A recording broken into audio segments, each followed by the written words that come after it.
Hey, chat. How are you? Quietly murmurs. I'm here with my sparkling wifey, Carolyn. Hi. Hi, honey. Thank you for joining me on our bed for our little presentation here. Okay, so we watched Song Sung Blue about the Neil Diamond impersonator, or more of an interpreter, is the term they use in the movie, starring Hugh Jackman and Kate Hudson. You yourself went to see Neil Diamond in concert live, honey. How old were you? What year was it? Do you have any memories? This was my ever first concert. Ah, I already first messed ever. up. And oop. This was my first ever concert. Ah. And it was my parents, some cousins, some siblings. I remember we all wore matching shirts that had the American flag on them. Because, Neil sings, they're coming to America. Everywhere around the world. Yeah. I was pretty young. I was between 10 and 12. Hmm. And I remember nothing else. You and your parents like going to like old people music. You guys saw James Taylor in San Francisco a decade-ish ago. Yeah, my dad and I went to James Taylor. That was awesome. And Bonnie Raitt was there too. Of course. I went to another concert about 10 years ago in Lincoln at Thunder Valley. And it was like, I don't remember exactly who was there, but it was, those old rocker groups where some of them are in wheelchairs now. Yeah.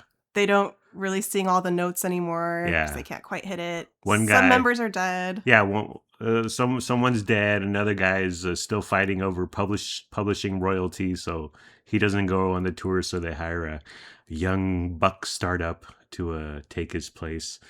So Sung Sung Blue takes place in Milwaukee, or as Alice Cooper pronounces it, Milwaukee.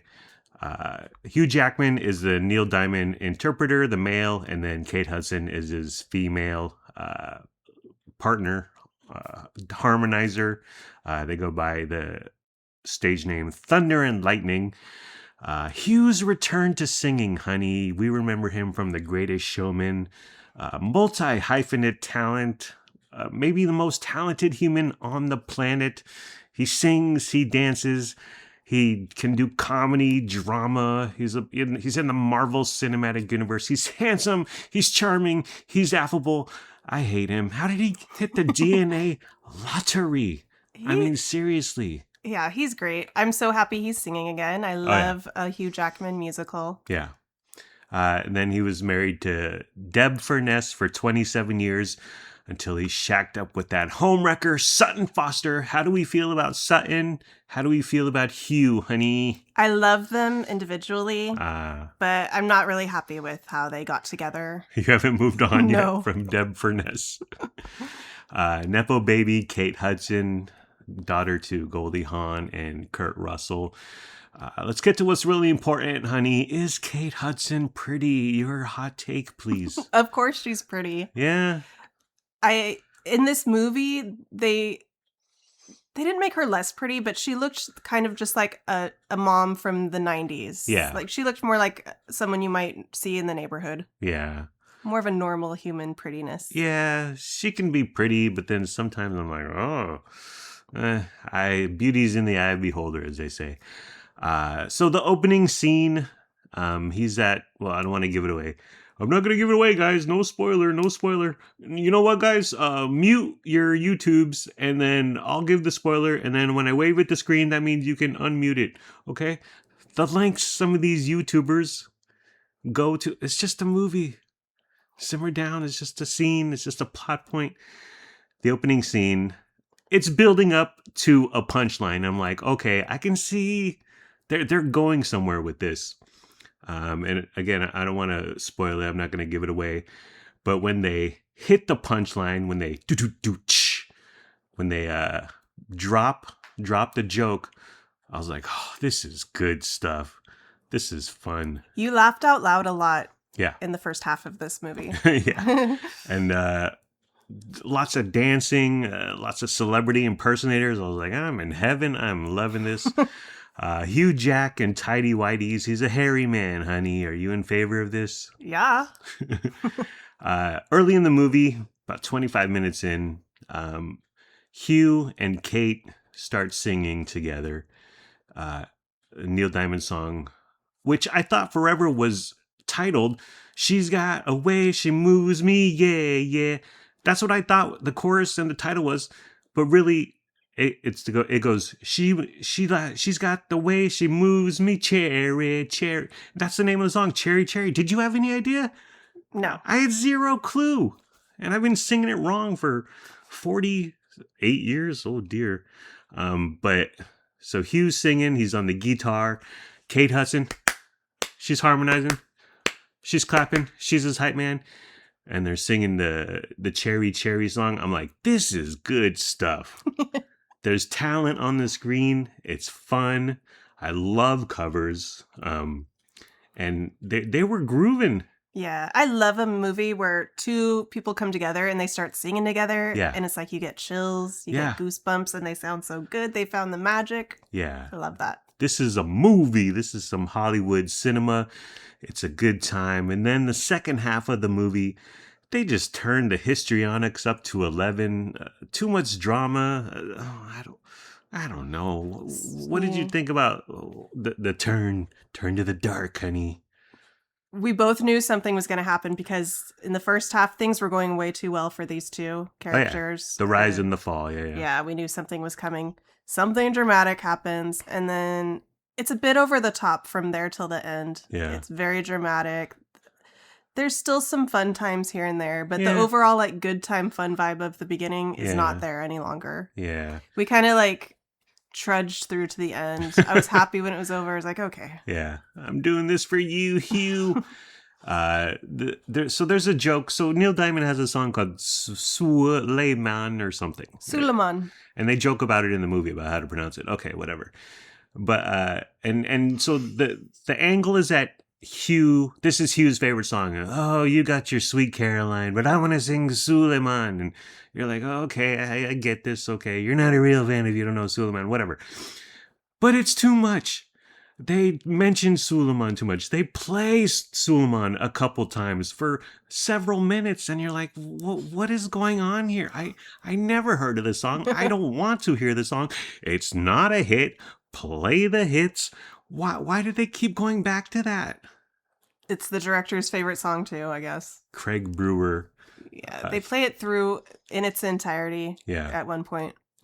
Craig Brewer did Hustle and Flow 30 years ago, maybe. But they keep doing this. They play Holly Holy, the whole thing, and you're like, okay, I guess this is a decent song. Crunchy Granola Sweet, never heard of it. Okay, maybe it was a hit in the 70s, 80s, I don't know. But you got Neil Diamond's discography. What are you doing? Why are you messing around? You got Sweet Caroline, best karaoke song ever, because hands, touching me, touching you. And that's when the crowd goes, touching you. And then Sweet, that's when the crowd gets involved and everyone goes crazy. But you keep playing Sweet Caroline. It's one of the greatest songs of all time. Why are you ignoring it? Why do you give it short shrift? Like in That Thing You Do. Irresistible, catchy song. They play That Thing You Do like 80 times in that stupid movie, and it's worth it. The director probably thought people are sick of Sweet Caroline. They've heard it too much, but he's wrong. We want to hear it more. Right. They played a bit, like maybe the first verse of Forever in Blue Jeans, which I love that song. Yeah. They did they even mention Coming to America? No. I love that song. That's great. Yeah. A lot of your Neil Diamond hits were not played. Nowhere to be found. Or mentioned, or got a bar or two. Forever in America? Coming to America is forever minted in my head from Born in East LA, starring Cheech Marin. Excellent movie. Another thing Craig Brewer did to this movie, there's too many dreams. There's too many premonitions. So you're going along and you're like, okay, something's weird here. Something's off. And 3 minutes later, Hugh Jackman wakes up from a dream, or whatever. Kate Hudson wakes up from a dream. It's like, oh, okay, I just wasted the last 3 minutes of my life. I hate when they do that in movies. I hate dreams in movies. I hate dream sequences in books. Yeah. Get to the real plot. I hate people talking about dreams IRL. This didn't happen. Right. Last night I dreamt I ate a huge hamburger. Oh, that's fascinating. Good jump off topic. So annoying. I feel like directors, Craig Brewer, he wanted to insert himself. He wanted to leave his mark, his own style, make it his own, and be different than your average musician biopic. No, just give the audience what we want. Play the hits. We want covers. We just want the same songs that we've been singing for 40 years. I just want to put on a Neil Diamond record and listen to it, actually. Yeah, and we have been throwing on Neil Diamond on the Echo and the Google Home. Yeah, he's got mad hits. He's got great songs. They barely get any time in this sorry movie. I don't know. If I was in a cover band, we would do. I like those bands that do just like the Kiss cover band, like they only do Kiss or whatever. I would be in a Bon Jovi band, Bon Jovi cover band. It would be called John Bovi. Wah ooh wah ooh wah ooh wah ooh wah ooh wah ooh. Gina dreams of running away. I can do It's My Life too. It's my life. It's now or never. You can do two bow, songs. Bow. I wanna live for. Well, they're hits. It's not Bon Jovi's Suleiman up in here. Kate Hudson is nominated for what? She's nominated for Best Actress for the Oscars. Whatever.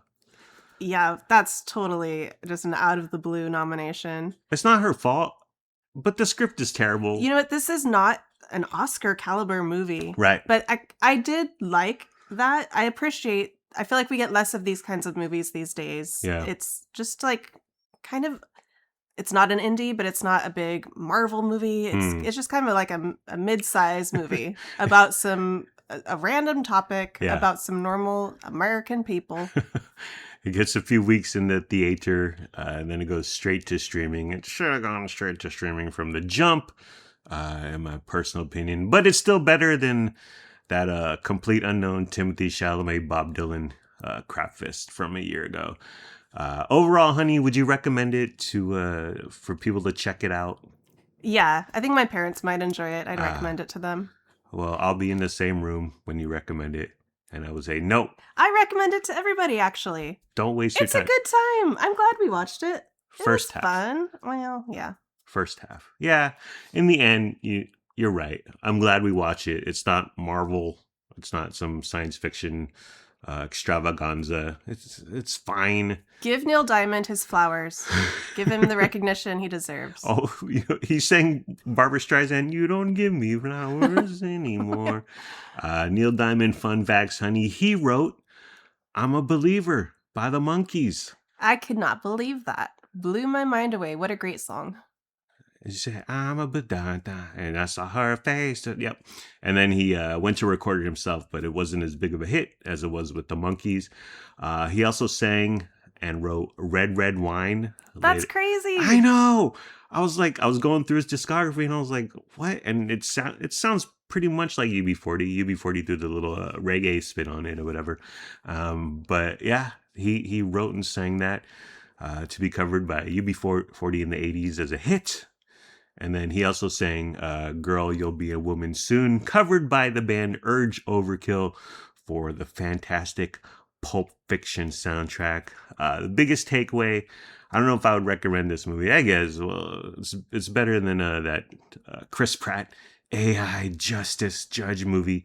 But the biggest takeaway from this movie is that we've been walking around singing Neil Diamond songs and throwing Frankie Blue's name in there. So we sing Frankie Blue, always hungry. And he's always hungry. He puked today. It's his birthday. Oh, it's Frankie's 6th birthday. OMG. We gave him too many birthday treats and he vomited. And by too many, you mean? 2. 2. Well, he has a tiny tummy. Yeah.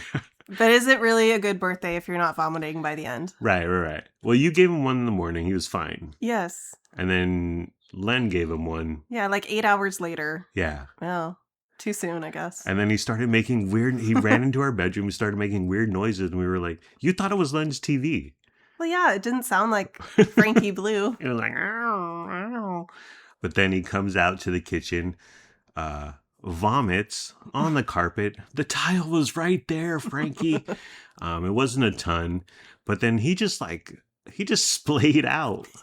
Yeah, he was laid out on the kitchen floor. Yeah. He looked like he was hungover Yeah. or on his last leg. The room is spinning. The room is spinning. Just lay down, man. Oh. Just steady yourself. You'll be okay. You'll get over it. And then he went to another part of the house and he just started laying. He just laid down in the weirdest position. Yeah, he went too hard. He went too hard at the discoteca. But yeah, he only turned 6 once. And Frankie's your age, right? Right. We determined this because one human year is 7 cat years. Right. So he's 42 Yeah. in cat years or human years or whatever. Yeah. That's we're crazy. twins.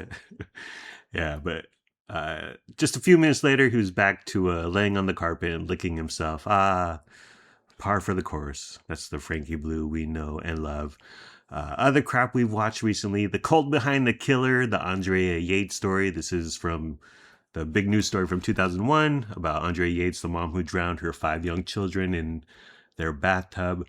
I didn't know she was part of a cult. I mean, obviously the story was inescapable back in the day, but I didn't know she was part of some religious whack job sect. Did you know this, honey? No, I've never heard of that, and that was never in the mainstream story reporting of this back in the day. Yeah. She was following some religious kook named Michael Warnicki who yelled at people, "You're going to hell," at college campuses and outside like bars and clubs or whatever. And he would walk around carrying a life-size cross on his back. I mean, I admire the commitment to the bit, I guess.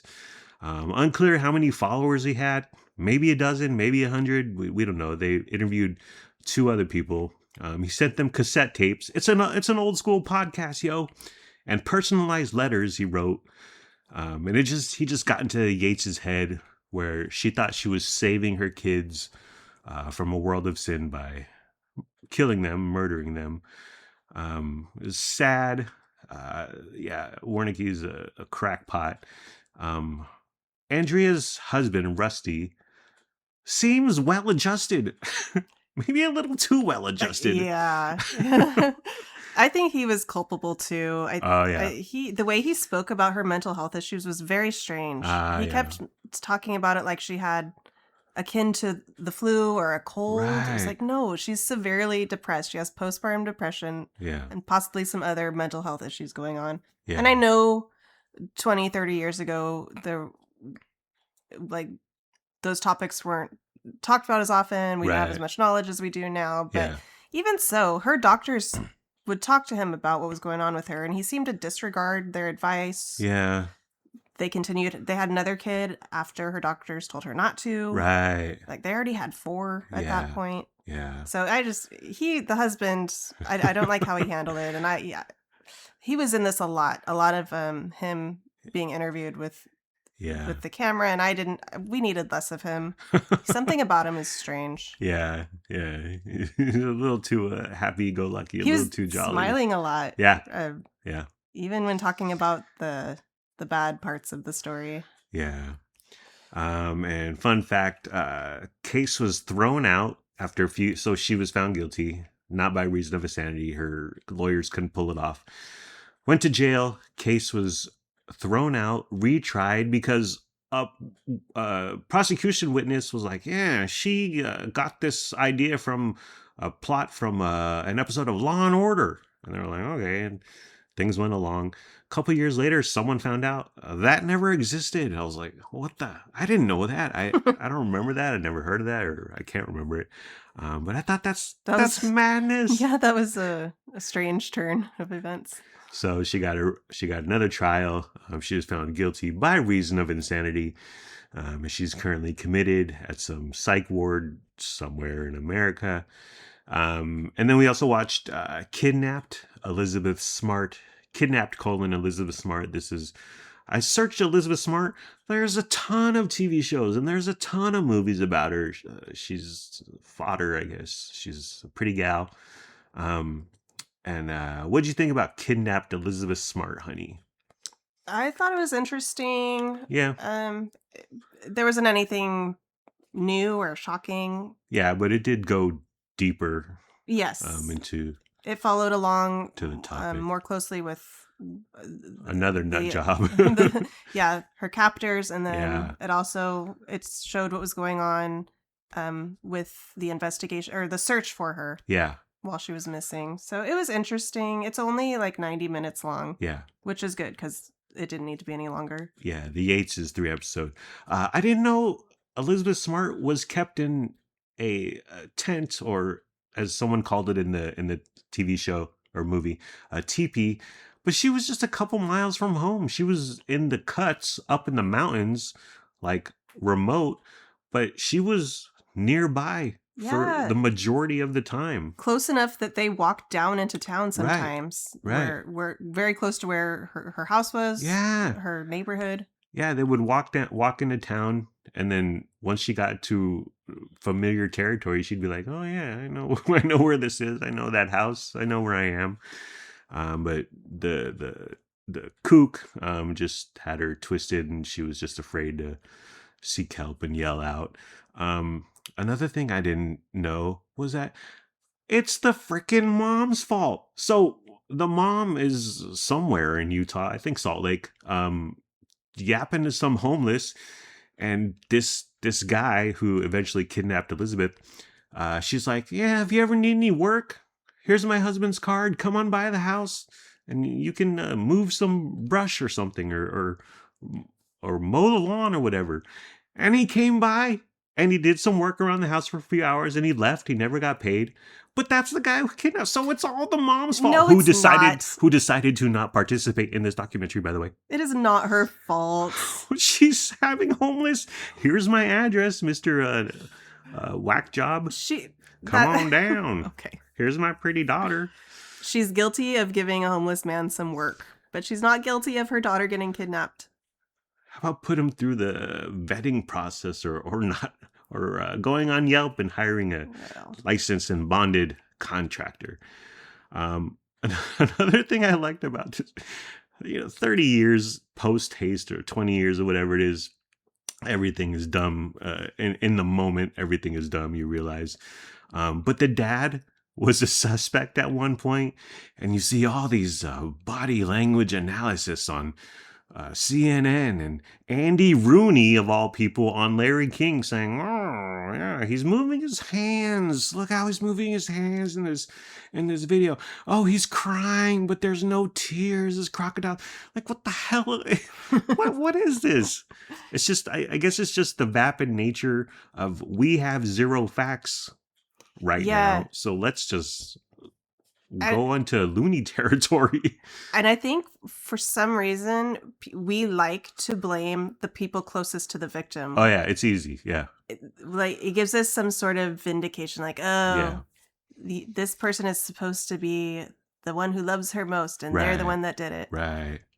And it's all we have. We don't have the religious kook. We have the dad. And there are statistics, like, especially when a child goes missing, like, a very high, something like 80 or 90% of the time it is somebody in the child's circle. Yeah. Of course, that's who they look to first. Yeah. But also, the dad and the whole extended family, they were very strange. Okay, Andy Rooney. I was like, these guys are weird. You know what? There is not a manual on how to act when your daughter gets taken in the middle of the night by a crazy person. And so, do you plead to the media? Do you cry to the media? Do you go completely silent to the media? I don't know. When we were watching this, I was thinking, like, what would I do? I think I would be off camera as much as possible. Yeah. Now that we've seen the parents and the people closest, the husband, the wife, whoever is close to the victim who goes missing, they're always painted in such a bad light. Right. And they're always blamed. And, although, I think I would just stay off the TV screens. If you're in the position, do you just, well, this might help. Like, Elizabeth, we miss you, honey. Please Yeah. don't hurt her. She might hear this, Right. Maybe or the killer or kidnapper has a second change of heart or whatever. Yeah. There's no right way to act. And people will analyze and speculate till the cows come home about your intentions. So I guess you just do your best and hire Gloria Allred and play it by ear, if you will. Okay. Well, are we done, honey? yep. Okay, I think we're done. Take care. Brush your hair. Peace out. I'm outie. 5,000 G money. Gotta go late. See ya. Fiend. Oh, I think. Oh.